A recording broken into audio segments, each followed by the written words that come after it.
নমস্কার, আশা করি আপনারা সকলেই ভালো আছেন। আপনাদের সাথে আমি রিতম রয়েছি আজকের বিশেষ ভিডিওতে। দেখুন, আজকে আলোচনা করব মীন রাশির জানুয়ারি মাসের রাশিফল নিয়ে এবং মীন রাশির 3টি নক্ষত্রের নাক্ষত্রিক আলোচনা এই ভিডিওর মাধ্যমে করে নেব। দেখুন, 2023 সালের বিগত দিনগুলিতে কিন্তু মীন রাশি জাতক জাতিকারা অনেক রকম সমস্যা ফেস করেছেন। তার মধ্যে মূলত হচ্ছে আপনাদের জব রিলেটেড ইস্যুস এবং ফিনান্স রিলেটেড ইস্যুস। অনেকের প্রচুর অর্থ কিন্তু ব্যয় হয়ে গেছে। তো 2024 সালের প্রথম মাসটিতে আপনাদের আর্থিক স্থান সমৃদ্ধি কেমন থাকতে পারে এবং আপনাদের কর্মস্থানটি কতটা সমৃদ্ধ হতে পারে, বিস্তারিত আলোচনা আজকের এই ভিডিওতে করব। প্রথমে আলোচনা করে নেব শরীর স্বাস্থ্য আপনাদের কেমন থাকছে। দেখুন, যদি বিগত দিন ক্যালকুলেশন করি, মীন রাশির 12th হাউসে কিন্তু শনিদেব বক্রস্থ অবস্থায় ছিলেন। মীন রাশির কিন্তু জাতক জাতিকারা যারা রয়েছেন তাদের কিন্তু স্বাস্থ্য সংক্রান্ত বেশ কিছু সমস্যা কিন্তু বহুমাত্রায় ছিল এবং এর পাশাপাশি কিন্তু মানসিক চাপ বৃদ্ধি মীন রাশির জাতক জাতিকা কিন্তু ভীষণ পরিমাণেই ছিল। 2024 সালে এসে দাঁড়িয়ে কিন্তু মীন রাশির অধিপতি দেব অর্থাৎ দেবগুরু বৃহস্পতি কিন্তু সরল গতিতে রয়েছেন। যেহেতু ভিডিওটা আমি লেট আপলোড করেছি, আমি আপনাদেরকে জানাবো 1 জানুয়ারি কিন্তু বৃহস্পতিদেব ডিরেক্ট মোশনে রয়েছেন এবং সেকেন্ড হাউসে রয়েছেন। মীন রাশির হেলথ রিলেটেড যে ইস্যুসগুলি ছিল, যে প্রবলেমগুলি আপনাদের ডিটেক্ট করা যাচ্ছিল না, সেগুলি কিন্তু সমাধান হতে থাকছে বর্তমান সময়টিতে। অর্থাৎ জানুয়ারি মাসে কিন্তু মীন রাশির জাতক জাতিকারা অনেকটাই বেটার কিন্তু থাকতে চলেছেন। দেখুন, আপনাদের 6th হাউসের লর্ড কিন্তু রবিদেব, ষষ্ঠ ভাব থেকে আমরা রোগ ব্যাধি কিন্তু বিচার করে থাকি। ষষ্ঠ পদই কিন্তু বর্তমান সময় আপনার দশম ভাবে রয়েছে সপ্তম পতি এবং চতুর্থ পতিকে সঙ্গে নিয়ে, যার ফলে কিন্তু মীন রাশির মানসিক চিন্তা বা মানসিক যন্ত্রণা অনেকটাই কিন্তু হ্রাস পাচ্ছে এবং 15ই জানুয়ারির পর থেকে কিন্তু মীন রাশিতে একাদশভাবে কিন্তু রবি প্রবেশ করবে, যার জন্য কিন্তু মীন রাশির এই যে দীর্ঘমেয়াদী যে সমস্যাগুলি ছিল, হেলথ রিলেটেড ইস্যুস, অনেকের ওটি হয়েছে, সার্জারি হয়েছে, যেগুলি রিকভারি হচ্ছিল না, সেগুলি কিন্তু অনেকটাই রিস্টোর হবে। সুতরাং বলা যেতে পারে স্বাস্থ্য সংক্রান্ত আপনাদের যে সমস্যাগুলি ছিল সেটি কিন্তু পজিটিভিটি থাকছে এবং আপনারা কিন্তু বছরের প্রথম মাসটিতে শুভ থাকবেন। পরবর্তী যে বিষয়টি নিয়ে আলোচনা করব সেটি হলো হচ্ছে আর্থিক স্থান অর্থাৎ ফিনান্সের ব্যাপারটি। দেখুন, মীন রাশির ক্ষেত্রে কিন্তু দ্বিতীয়ভাবে এতদিন রাহু বৃহস্পতি গুরুচণ্ডাল যোগ তৈরি করেছিল। বিভিন্নভাবে কিন্তু আর্থিক ব্যয় বৃদ্ধি আপনাদের বেড়ে গেছে। সোর্স অফ ইনকামের জায়গাটি যদি দেখি, সোর্স অফ ইনকাম কিন্তু সেভাবে বৃদ্ধি প্রাপ্তি হয়নি, যদিও হয়েছে তা কিন্তু সেভিংস করে রাখার মতো যে ব্যাপারটি, সেটি কিন্তু মীন রাশির জাতক জাতিকারা অনেকেই করতে পারেনি। অর্থাৎ ব্যাপারটি কি দাঁড়ালো, আপনি অর্থ আয় করলেন, অর্থ হাতে দেখলেন, অর্থ ব্যয় হয়ে গেল। এই যে বিষয়টি কিন্তু মীন রাশির জাতক জাতিকাদের ক্ষেত্রে 2023 সালে ম্যাক্সিমাম টাইমটা আমরা দেখেছি। তাহলে এবার প্রশ্ন হচ্ছে, 2024 সালের জানুয়ারি মাস তো শুরু হয়ে গেল এবং এই সময়টিতে বা এই মাসটিতে আপনাদের আর্থিক স্থানটি কেমন থাকবে, কতটা সেভিংস আপনারা বাড়াতে পারবেন আপনাদের এই সময়টিতে। আমি বলবো 1 জানুয়ারির পর থেকে রাশি অধিপতি যেহেতু দ্বিতীয়ভাবে সরল গতিতে রয়েছেন এবং দ্বিতীয় অধিপতির লর্ড কিন্তু দশমভাবে ধনু রাশির ঘরে রয়েছেন, সেই ধনু রাশি হলো কিন্তু বৃহস্পতির ঘর, অর্থাৎ দ্বিতীয় পতি দশমভাবে কানেক্টেড, সঙ্গে কিন্তু আপনার নবম পতিও সেখানে যুক্ত রয়েছে। সেক্ষেত্রে কিন্তু আমি বলবো আর্থিক সমৃদ্ধির স্থানটা কিন্তু মীন রাশির জাতক জাতিকাদের অনেকাংশে কিন্তু পজিটিভিটি বাড়াচ্ছে। হ্যাঁ, এবার এখানে একটি কথা বলবো, যেহেতু আপনারা বিভিন্ন রকম সমস্যার মধ্যে ছিলেন, আপনাদের খরচ ব্যয় বৃদ্ধি এতটাই পরিমাণে বেড়ে গেছিল, আপনারা কিন্তু ভাবতে পারেননি যে সেই জায়গা থেকে আপনারা ফিরে আসবেন। মীন রাশির যারা জাতক জাতিকা রয়েছেন, আপনাদের কিন্তু সোর্স অফ ইনকামের জায়গাটি কিন্তু নতুনভাবে তৈরি হবে। দেখুন, এই প্রসঙ্গে একটি বিষয় আপনাদেরকে জানাবো, অনেকেই কিন্তু কর্মচ্যুত হয়েছেন 2023 সালের বিগত মাসটিতে, অথবা নভেম্বর ডিসেম্বর নাগাদ কিন্তু অনেকের চাকরির স্থান কিন্তু পরিবর্তন হয়েছে, অনেকে কিন্তু চাকরি চলে গেছে। সেই জায়গায় দাঁড়িয়ে যখন আপনি চেষ্টা করছেন যে নতুন কিভাবে শুরু করবেন, আপনাদের বার্থ চার্টে কিন্তু নতুনভাবে সেই আশাটি কিন্তু আমি দেখতে পাচ্ছি।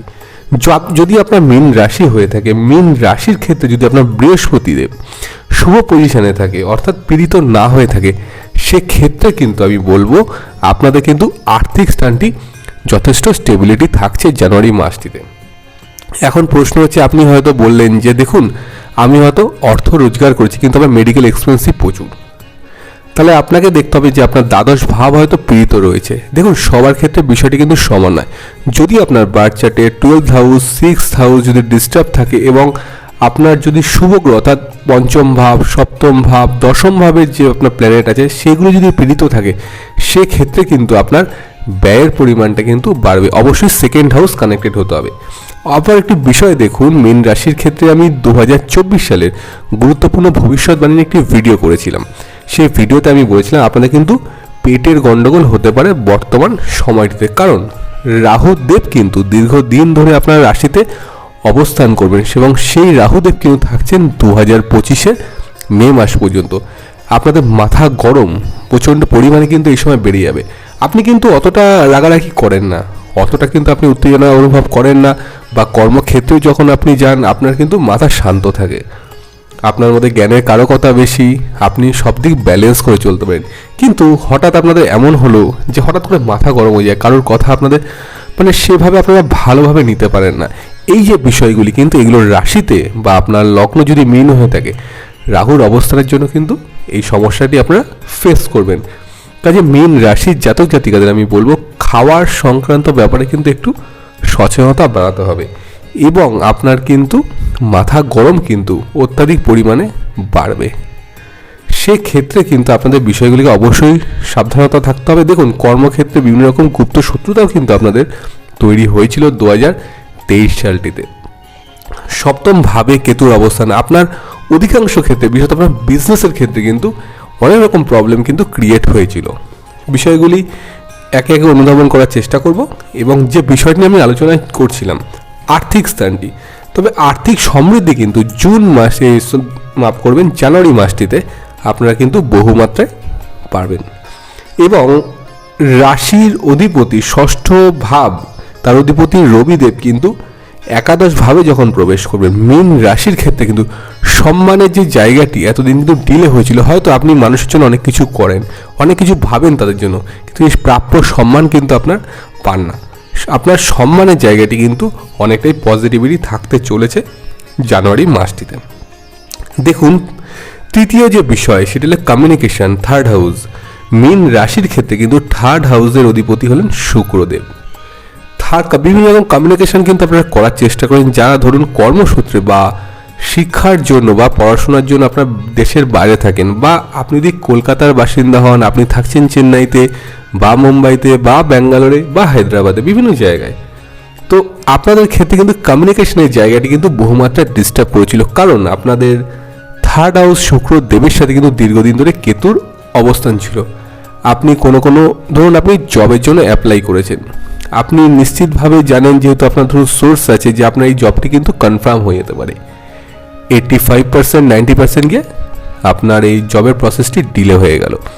এই ধরনের মতো সমস্যা কিন্তু মীন রাশির জাতক জাতিকারা 2023 সালে ফেস করেছেন। দেখুন তৃতীয়পতি এবং অষ্টমপতি শুক্রদেব কিন্তু নবম ভাবে রয়েছেন এবং 18ই জানুয়ারির পর কিন্তু দশম ভাবে প্রবেশ করবে। কিছুটা ডিলে হতে পারে কমিউনিকেশনের ক্ষেত্রে, বা ধরুন আপনি জবের জন্য অ্যাপ্লাই করছেন, বর্তমান সময় হয়তো করবেন, চিন্তাভাবনা করেছেন, এই সময়টি কিন্তু আপনাদের 16ই জানুয়ারি আগে পর্যন্ত কিন্তু শুভ। 16ই জানুয়ারির পরে কিছুটা ডিলে হতে পারে, তবে এটা সাময়িকের জন্য। দেখুন কমিউনিকেশনের জায়গাটি কিন্তু জানুয়ারি মাসে আপনাদের শুভ থাকছে। আমি এর পরের ভিডিওতে 15ই জানুয়ারি থেকে 15ই ফেব্রুয়ারির মধ্যে রাশিফলের ভিডিও আমি আনবো, সেই ভিডিওতে আমি বিস্তারিত আলোচনা করে নেব। পরবর্তী যে বিষয়টিকে নিয়ে আলোচনা করব সেটি হলো সন্তান স্থান। দেখুন পঞ্চম ভাবে রাহু দৃষ্ট, আপনার সন্তানের সঙ্গে কিন্তু বনিবনা না হওয়া বা সন্তানের বিষয়টি কিন্তু আপনি সহজে অনুধাবন করতে পারছিলেন না। আপনি চাইছেন আপনার সন্তান পড়াশোনা করুক, সে পড়াশোনার জায়গাটি কিন্তু তার ব্যাঘাত ঘটেছে, ডিস্টার্ব করেছে, এবং সবথেকে বড় কথা হলো মাইন্ড তাদের কিন্তু বড় চঞ্চল। ম্যাক্সিমাম মীন রাশির জাতক জাতিকাদের সন্তানের ক্ষেত্রে কিন্তু এই সমস্যাটি ক্রিয়েট করেছে। তবে আমি বলবো 2024 সালের জানুয়ারি মাস থেকে কিন্তু সন্তানের শান্তি কিন্তু ব্যালেন্স থাকছে, অর্থাৎ 50-50 ব্যালেন্স করে থাকবে। দেখুন সব ক্ষেত্রে কিন্তু প্রবলেম ক্রিয়েট হবে না। একটা বিষয় খেয়াল রাখবেন যে সন্তানে কিন্তু এমন কিছু ফ্রেন্ডস সার্কেল থাকবে যার থেকে কিন্তু আপনাকে গোপনীয়তা একটা ভাব আপনার সন্তানের মধ্যে কিন্তু কাজ করবে। কাজে সন্তানের এই যে গোপনীয়তা ভাবটা কিন্তু বিষয়টি আপনাকে অবশ্যই দেখতে হবে এবং খেয়াল রাখতে হবে। বিশেষ বন্ধু বান্ধব থেকে সাবধানতা অবলম্বন করতে হবে আপনার সন্তানের ক্ষেত্রে। এছাড়া সন্তানের কিন্তু শরীর স্বাস্থ্য মোটামুটি শুভ থাকছে বলা চলে। দেখুন এবার আসি কর্ম সংক্রান্ত বিষয়। দশমপতি আপনাদের ক্ষেত্রে দশমপতি কিন্তু দেবগুরু বৃহস্পতিদেব। বৃহস্পতিদেব দীর্ঘদিন কিন্তু আপনাদের রাশির দ্বিতীয়ভাবে রাহুর সঙ্গে বসে, অর্থাৎ মঙ্গলের সাথে মঙ্গলের ঘরে কিন্তু একটা গুরুচণ্ডাল যোগ তৈরি করেছিল, যার জন্য কিন্তু কর্মক্ষেত্রে আপনার বিস্তর গোলযোগ বা সমস্যা বা টানাপোড়েন, হয়তো আপনি পদোন্নতির পদে রয়েছেন যে আপনার পদোন্নতি হবে, আপনার স্যালারি বাড়বে, কিন্তু না, সেই জায়গাটি কিন্তু প্রবলেম ক্রিয়েট হয়েছে। বা আপনি ভালো কাজ করা সত্ত্বেও কিন্তু আপনার কাজের জায়গায় কিন্তু অনেকটাই ডিলে হয়েছে, বা আপনার কিন্তু জব চলে গেছে, বা আপনারই কিন্তু আপনার বাড়ি থেকে দূরবর্তী স্থানে ট্রান্সফার করে দেওয়া আছে। বিশেষত যারা সেলস মার্কেটিংয়ে রয়েছেন তাদের ক্ষেত্রে কিন্তু বড় ধরনের সমস্যা আমরা 2023 সালে কর্মের ক্ষেত্রে ফেস করেছি। সেলস টার্গেট অ্যাচিভ না হওয়া, কমিউনিকেশনটা যোগাযোগ না হওয়া, এই ধরনের বিষয়গুলি কিন্তু মীন রাশির জাতক জাতিকারা কর্মক্ষেত্রে বেশি মাত্রায় ফেস করেছেন। বা ঊর্ধ্বতন কর্তৃপক্ষের সহিত কিন্তু বনিবনা না হওয়া। যে বস আপনার কাজের প্রশংসা এতদিন করতেন সেই বসই কিন্তু একটা টাইমে আপনার পারফরমেন্স নিয়ে সন্তুষ্ট হচ্ছিলেন না। এই যে জায়গাগুলি আপনাদের প্রবলেম ক্রিয়েট করছিল, এই সমস্যাগুলি থেকে কিন্তু আপনারা সহজেই বেরিয়ে আসতে পারছেন বর্তমান সময়টিতে। এবং জানুয়ারি মাসে আপনাদের কর্মর ভাব কিন্তু অত্যন্ত শুভ রয়েছে।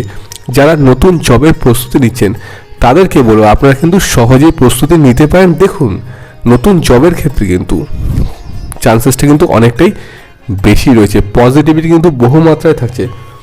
দশমপতি বৃহস্পতিদেব দ্বিতীয় ভাবে রয়েছেন এবং দ্বিতীয় পতি কিন্তু দশম ভাবে রয়েছেন, এবং দ্বিতীয় ঘরেও কিন্তু রাহুর দৃষ্ট নেই, যার জন্য কিন্তু সফলতা অনেক মাত্রায় আপনারা পাচ্ছেন। দেখুন এবং এর পাশাপাশি কিন্তু 12th হাউসের লর্ড শনিদেব কিন্তু আপনাদের বকরি থেকে মার্গী হয়েছেন, যার জন্য কিন্তু আপনাদের ডিলে হওয়া যে কাজগুলি যেগুলো আপনার এগোচ্ছিল না, এই যে ধরনের প্রবলেম আপনারা কর্মক্ষেত্রে ফেস করেছিলেন বা বিজনেসের ক্ষেত্রে আপনারা ফেস করেছিলেন, সেগুলি কিন্তু অবশ্যই সফলতা পাচ্ছে।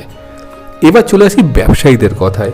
মীন রাশির যারা ব্যবসায়ী আছেন, দেখুন মীন রাশির ক্ষেত্রে কিন্তু আমি বলবো 2023 সালে 30শে অক্টোবরের আগে পর্যন্ত ব্যবসার স্থান কিন্তু মধ্যম ছিল, সবার ক্ষেত্রে সমান ছিল না। যারা হয়তো লটারির টিকিট এই ধরনের বিজনেস করেছেন তারা কিছুটা সফলতা পেয়েছেন, বা যারা গার্মেন্টস রিলেটেড বিজনেস করেছেন, বা যারা এডুকেশন সেক্টরে রয়েছেন বা এডুকেশনাল বিজনেসের সাথে রয়েছেন, তারা কিন্তু কিছুটা গ্রোথ করেছিলেন। 30শে অক্টোবরের পর থেকে কিন্তু আপনার বিজনেসের স্থানে একটা সমস্যা তৈরি হয়েছিল। যেভাবে আপনি ইনভেস্ট করে রেখেন বা যত টাকা আপনি ইনভেস্টমেন্ট করেছেন, ইনভেস্টমেন্ট অনুযায়ী কিন্তু আপনি তার প্রাপ্যটার রিটার্ন পাননি, বা আপনার কিন্তু ব্যবসার স্থানটি কিন্তু এতটা পজিটিভ বর্তমান সময় কিন্তু কম রয়েছে।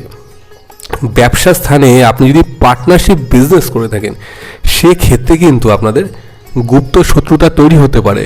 সপ্তম ভাবে কিন্তু কেতুদেবের অবস্থান, এই বিষয়টিকে ভালোভাবে মাথায় রাখবেন। কোনো রকম সিদ্ধান্ত খুব ভালোভাবে নেবেন, এবং পার্টনারশিপ বিজনেসের ক্ষেত্রে যদি সিদ্ধান্ত নিতে আপনি ভুল করেন আপনারা কিন্তু ক্ষতির মুখে অবশ্যই পড়তে পারেন। দেখুন 7th হাউসে কেতু রয়েছে, আমি বারবার করে একটা কথা রিপিট করব, 7th হাউসে কেতু রয়েছে। পার্টনারশিপ বিজনেসের ক্ষেত্রে কিন্তু আপনারা অবশ্যই চিন্তাভাবনা করে কিন্তু নিন, না হলে কিন্তু এতদিনে যে টাকা আপনি ইনভেস্ট করে রেখেছেন আবার যদি একই ভুল করেন সেক্ষেত্রে কিন্তু আবার সমস্যা ক্রিয়েট হতে পারে। এবং যারা দেখুন গার্মেন্টসের বিজনেস করছেন, কিন্তু যারা নর্মাল যাদের পার্টনারশিপ বিজনেস নেই তাদের ক্ষেত্রে বলে কিন্তু কিছুটা বেটার। দেখুন সপ্তম পতি এবং চতুর্থ পতি বুধ আপনাদের কিন্তু দশমভাবে রয়েছেন, ষষ্ঠ প্রতীকে নিয়ে কানেক্টেড, তবে 16ই জানুয়ারির পর থেকে কিন্তু বেটার রেজাল্ট মিনের ব্যবসায়ীদের ক্ষেত্রে কিন্তু দেখা যাচ্ছে। এর পাশাপাশি বিগত দিনগুলিতে কিন্তু বুধ ধনু রাশিতে প্রবেশ করেছিল, ধনু রাশি থেকে আবার বকরি হয়ে কিন্তু বৃশ্চিক রাশিতে প্রবেশ করেছিল এবং 7ই জানুয়ারি যেহেতু ক্রস করে গেছে, আমি যেহেতু ভিডিওটা 7ই জানুয়ারির পরে আপলোড করছি, 7ই জানুয়ারির পরে কিন্তু বুধের পজিশন ধনু রাশিতে কিন্তু গেছে এবং আপনাদের ব্যবসা স্থানটা কিন্তু কিছুটা পজিটিভিটি বাড়াচ্ছে। এবার চলে আসবো কিন্তু প্রেম ও বিবাহিত জীবন। দেখুন, সম্পর্কের ক্ষেত্রে কিন্তু বেশ কিছুটা সমস্যা, হাজব্যান্ড ওয়াইফের রিলেশন, দাম্পত্য সুখের কিন্তু অভাব। মীন রাশির জাতক জাতিকাদের কিন্তু বর্তমান সময় কিছুটা প্রবলেম রয়েছে সম্পর্কের ক্ষেত্রে, কিছুটা জটিলতা। কারণ দেখুন 5th হাউসের রাহু রয়েছে। এক্সটার্নাল ম্যারিড অ্যাফেয়ার্স কিন্তু মীন রাশির জাতক জাতিকাদের অনেকে কিন্তু জড়িয়ে যেতে পারেন, বা যারা জড়িয়ে রয়েছেন তারা কিন্তু বেরোনোর চেষ্টা করছেন। এই জায়গাটি কিন্তু একটু ডিস্টার্ব থাকবে এবং সম্পর্কের ক্ষেত্রে বনিবনা না হওয়া, দাম্পত্য সুখের অভাব কিন্তু মীন রাশির ক্ষেত্রে আমরা দেখতে পাবো। বৃহস্পতির ট্রানজিটের পরে কিন্তু কিছুটা পজিটিভিটি আমরা পাবো। দেখুন, সেই ভিডিও আমি নিয়ে আসবো, কিন্তু বর্তমান সময় কিন্তু একটু ব্যালেন্স করে আপনাদেরকে চলতে হবে। যারা ডিভোর্স অলরেডি ফাইল করে রেখেছেন তাদের উদ্দেশ্যে বলবো, একটু সময় দিন, অন্তত 3 থেকে 4টি মাস। যদি আপনাদের খুবই প্রবলেম ক্রিয়েট না হয়ে থাকে তাহলে একটু সময় দিন, সম্পর্কের জায়গাটি কিন্তু স্টেবল হওয়ার সম্ভাবনা রয়েছে। দেখুন, জানুয়ারি মাসে পজিটিভিটির চান্সেসটা কিন্তু কম। আমি মীন রাশির জাতক জাতিকারা এতক্ষণ পজিটিভ অনেক কিছু বলেছি, কীভাবে আপনারা সফলতা পাচ্ছেন, কোন কোন ক্ষেত্রে পাচ্ছেন, কিন্তু দেখুন বিবাহ স্থান এবং সম্পর্কের স্থানে কিন্তু ডিস্টার্ব রয়েছে। তো আমি বলবো কিন্তু আপনাদের ক্ষেত্রে শুভ জোর রয়েছে, কিন্তু আপনাদের একটু সময় দিতে হবে। দিয়ে দেখুন, একটু সময় দিয়ে দেখুন, আশা করছি আপনাদের এই যে প্রবলেমগুলো ছিল বা মামলা মোকদ্দমা যেগুলো আপনারা করতে চাইছেন তাতে কিন্তু অব্যাহতি পাবেন। দেখুন, যদি আপনারা বিচ্ছেদ চেয়ে থাকেন, সে তো বিচ্ছেদ চাইলে তো লং প্রসেস হয়েই গেল। এতদিনের একটা ব্যাপার, এতদিনের একটা সম্পর্ক, যদি আপনাদের ক্ষেত্রে মনে হয় যে আপনারা একসঙ্গে থাকতে চাইছেন, তো আপনারা একটু সময় দিন, আশা করছি বিষয়টি কিন্তু পজিটিভিটি বাড়ছে। এবার যে বিষয় আলোচনা করবো সেটি হলো হচ্ছে নাক্ষত্রিক বিচার নিয়ে। মীন রাশির ক্ষেত্রে প্রথমে চলে আসবো পূর্ব ভাদ্রপদ নক্ষত্রের ক্ষেত্রে। নরগণের নক্ষত্র বৃহস্পতির নক্ষত্র। মানসিক চিন্তাটা কিন্তু পূর্ব ভাদ্রপদের বহু পরিমাণে ছিল। পূর্ব ভাদ্রপদ নক্ষত্র শান্ত স্বভাবের, সহজে কাউকে কিছু বলেন না, কিন্তু মাথা গরম যখন হয়ে যায় তখন কিন্তু ছেড়ে কথা বলে না। পূর্ব ভাদ্রপদ নক্ষত্র জাতক জাতিকারা সবাইকে নিয়ে চলতে ভালোবাসেন। আপনারাও কিন্তু বিগত দিনগুলোতে ফিনান্সের বিষয় এবং পারিবারিক গোলযোগের বিষয়ে বহুমাত্রা কিন্তু প্রবলেম ক্রিয়েট করেছিল। সেই জায়গা নিয়ে যথেষ্ট স্টেবিলিটি বাড়াচ্ছে। এবং দেখুন, এর পাশাপাশি আমি একটি কথা আপনাদেরকে বলবো, আপনাদের কিন্তু কর্মসূত্রে বিদেশ যাত্রার যোগ 16ই জানুয়ারির পর কিন্তু আসতে পারে এবং আপনাদের কিন্তু মায়ের শরীর স্বাস্থ্য নিয়ে বর্তমান সময় একটু চিন্তা হতে পারে। মায়ের শরীর স্বাস্থ্য বিষয়ে কিন্তু একটু সমস্যা আসতে পারে, কাজে এই বিষয়গুলি একটু খেয়াল রাখবেন। বড় কোনো ধরনের সমস্যা হয়তো না হতে পারে, তবে কিছু কিছু ক্ষেত্রে দেখুন, আপনার বাচ্চার তো আমি জানি না, রাশি ফল সাপেক্ষে একটি ক্যালকুলেশন বা প্রেডিকশন আপনাদের সামনে পেশ করছি। তো সেই দিক থেকে আপনাদেরকে বলো, মায়ের শরীর স্বাস্থ্য নিয়ে আপনারা কিন্তু বিষয়টি একটু চিন্তা করবেন। পরবর্তী যে নক্ষত্রটিকে নিয়ে আলোচনা করবো সেটি হলো উত্তর ভাদ্রপদ নক্ষত্র। উত্তর ভাদ্রপদ নক্ষত্র শনির নক্ষত্র, নরগণের নক্ষত্র। স্বাস্থ্য সংক্রান্ত সমস্যা বা যাদের সার্জারি বা ওটি হয়েছে, আপনাদের কিন্তু লং টাইম প্রসেসটি কিন্তু চলেছে, মানে রেকটিফাই কিন্তু সহজে আপনাদের ক্ষেত্রে করা যায়নি। বিশেষত উত্তর ভাদ্রপদ যেটি ছিল সেটি হলো হচ্ছে পারিবারিক গোলযোগ এবং সম্পত্তিগত বিষয়ে কিন্তু সমস্যা। এর পাশাপাশি উত্তর ভাদ্রপদ নক্ষত্রের কিন্তু কর্মস্থানটি কিন্তু যথেষ্ট ডিস্টার্ব ছিল। সেই জায়গা থেকে দাঁড়িয়ে কিন্তু উত্তর ভাদ্রপদ নক্ষত্রে যারা জাতক জাতিকা রয়েছেন তারা কিন্তু অনেকটাই বেটার রেজাল্ট পাচ্ছেন এবং নতুন কর্মের সন্ধান কিন্তু আপনাদের বর্তমান সময়ে থাকবে। আমি এক ঝলক উত্তর ভাদ্রপদর ক্ষেত্রে বলবো, জানুয়ারি মাস থেকে কিন্তু মার্চের 16 তারিখ পর্যন্ত উত্তর ভাদ্রপদের ক্ষেত্রে কিন্তু শুভ সময়। কর্মক্ষেত্রে যারা নতুনভাবে প্রচেষ্টা শুরু করেছেন বা যারা সেলফ প্রফেশনের সঙ্গে রয়েছেন, আপনারা কিন্তু যথেষ্ট সফলতা বর্তমান সময়টিতে পাচ্ছেন। দেখুন, এর পাশাপাশি উত্তর ভাদ্রপদকে বলবো কিন্তু আপনারা প্রতি শনিবার শনিদেবের কিন্তু আরাধনা করুন। আপনি যদি শনিদেবের বা বড় ঠাকুরের মন্দিরে যেতে না পারেন, আপনি কিন্তু গৃহে বড় ঠাকুরের পুজো অর্চনা করতেই পারেন। আপনাদের সুবিধার জন্য কিন্তু আমি এই বড় ঠাকুরের পূজা নিয়মাবলী আমার ভিডিও ডেসক্রিপশন বক্সে লিঙ্ক দিয়ে দেবো। তবে দেখুন, যেহেতু 2024 সাল শনির বছর, আপনাদের ক্ষেত্রে কিন্তু কিছু কিছু জিনিস অবশ্যই মেনটেন করতে হবে। যদি সম্ভব হয় শনিবার দিন নিরামিষ আহার গ্রহণ করবেন এবং নীল কালারের পোশাক পরবেন। এবং আপনাদের বাচ্চাটি যদি শনিদেবের কোনো প্রবলেম হয়ে থাকে বা শনিদেব যদি পীড়িত থেকে থাকেন, সেক্ষেত্রে কিন্তু শনির রেমেডি করা অবশ্যই প্রয়োজন। দেখুন, নর্মালি ভিডিওতে কিন্তু আমি রেমেডি নিয়ে কখনো আলোচনা করিনি, কিন্তু উত্তর ভাদ্রপদের ক্ষেত্রে কিন্তু কিছু কিছু সমস্যা 2024 সালের জানুয়ারি মাসেতে রয়েছে। কাজেই যদি আপনার বাচ্চাতে কোনো ইস্যুস হয়ে থাকে বা আপনি যদি নতুন কোনো পরিকল্পনা নিয়ে থাকেন, সেক্ষেত্রে কিন্তু অবশ্যই একবার জ্যোতিষিক পরামর্শ নেওয়ার জন্য কিন্তু অনুরোধ রইল আপনাদের কাছে। পরবর্তী যে বিষয়টিকে নিয়ে আলোচনা করব সেটি হলো রেবতী নক্ষত্র, বুধের নক্ষত্র। রেবতীর কিন্তু মাথাটা একটু গরম, যাকে যা বলেন মুখের উপর বলে দেন, কিন্তু যদি অন্তরভাবে চিন্তা করা যায় মন কিন্তু খুব নরম। রেবতী নক্ষত্রের জাতক জাতিকাদের সব থেকে বেশি মাত্রা আপনারা কিন্তু দাম্পত্য সুখের অভাব বর্তমান সময়টিতে ফেস করেছেন। হাজব্যান্ড ওয়াইফের পার্সোনাল রিলেশন বা গোপন সম্পর্ক বা বন্ডিংয়ের যে বিষয়গুলি থেকে কিন্তু অনেক রকম প্রবলেম ছিল। মেন্টাল স্যাটিসফ্যাকশনে কিন্তু বেশ প্রবলেম রেবতীর ক্ষেত্রে আমরা দেখেছি। তবে রেবতী যারা বর্তমানে রিলেশনশিপে রয়েছেন, আমি তাদের উদ্দেশ্যে বলবো আপনাদের ক্ষেত্রে কিন্তু কিছুটা বেটার রেজাল্ট কিন্তু বর্তমান সময়টিতে আপনারা অবশ্যই পাচ্ছেন। এবং দেখুন, যেটা আপনাদের ক্ষেত্রে মেন সমস্যা হচ্ছে সিদ্ধান্ত নেওয়ার সমস্যা। আপনি সহজে কিন্তু সিদ্ধান্ত কোনো কিছু নিতে পারছেন না, বা সিদ্ধান্ত নিলেও কিন্তু সেটা প্রবলেম ক্রিয়েট করছে। বুধ কেতুর কম্বাইন কিন্তু রেবতী নক্ষত্রের জাতক জাতিকারা একটি কিন্তু বড় ধরনের সমস্যায় পড়তে পারেন ভুল সিদ্ধান্ত নেওয়ার জন্য। কাজে আপনি যে বিষয়ে সিদ্ধান্ত নিন, রেবতীর জাতক জাতিকারা যে বিষয়ে সিদ্ধান্ত নিন, একটু সময় দিন, একটু নিজেকে ভাবুন, ভেবে কিন্তু সিদ্ধান্ত নিন। আপনারা তাড়াহুড়ো করবেন না সিদ্ধান্ত নেওয়ার ক্ষেত্রে, কারণ রেবতীর নক্ষত্রের ক্ষেত্রে কিন্তু সব থেকে মীন রাশি 3টি নক্ষত্রের মধ্যে রেবতীর কিন্তু সমস্যা কিন্তু সব থেকে বেশি। বাকি 2 নক্ষত্রের সমস্যা ছিল, আমি বলবো না ছিল না, কিন্তু রেবতীর সমস্যাটা বেশি। দেখুন, রেবতীর আরেকটি যে বিষয় নিয়ে আলোচনা করবো সেটি হচ্ছে কিন্তু পারিবারিক দ্বন্দ্বতা। আপনি কিন্তু মানুষের জন্য চিন্তা ভাবনা করেন, তাদের জন্য কিন্তু করেন পরিবারের জন্য, কিন্তু সুনাম আপনার আসে না। এবং আপনি এটাও দেখবেন কর্মক্ষেত্রে যে সহকর্মী আপনাদের সঙ্গে কিন্তু ভালো সম্পর্ক আপনাদের ছিল, বেশ কিছু মাস ধরে কিন্তু সম্পর্কের জায়গাটি কিন্তু আপনার ডিস্টার্ব ক্রিয়েট করেছে। রেবতীর মাইন্ড কিন্তু ডিস্টার্ব চলছে। এমনিতে আপনাদের রাশিতে বা আপনাদের লগ্নে কিন্তু রাহুদেবের অবস্থান। কাজে রেবতীকে আমি সাজেশন দেব, আপনারা কিন্তু প্রতি সোমবার, যদি প্রতি সোমবার সম্ভব না হয় অন্তত মাসে 2টো করে সোমবার কিন্তু আপনার রুদ্র অভিষেক মন্ত্র অবশ্যই জপ করুন। দেখুন, আজকে আলোচনা মূলত এটিই ছিল। মীন রাশির যারা জাতক জাতিকা রয়েছেন তারা কোন কোন ক্ষেত্রে সার্বিক উন্নতি পাচ্ছেন, কি কি বিষয়ে আপনার পজিটিভিটি থাকছে, কোন কোন বিষয়ে আপনাদের সাবধানতা অবলম্বন করতে হবে। এর পরবর্তী ভিডিওতে আমি আরও বিস্তারিত আলোচনা নিয়ে আসব। আজকের ভিডিওটি এই পর্যন্তই। যদি আপনাদের ভিডিওটি ভালো লেগে থাকে তাহলে অবশ্যই ভিডিওটিকে লাইক করবেন, শেয়ার করবেন এবং কমেন্ট করে আমাকে জানাবেন। আপনারা সবাই ভালো থাকবেন। নমস্কার।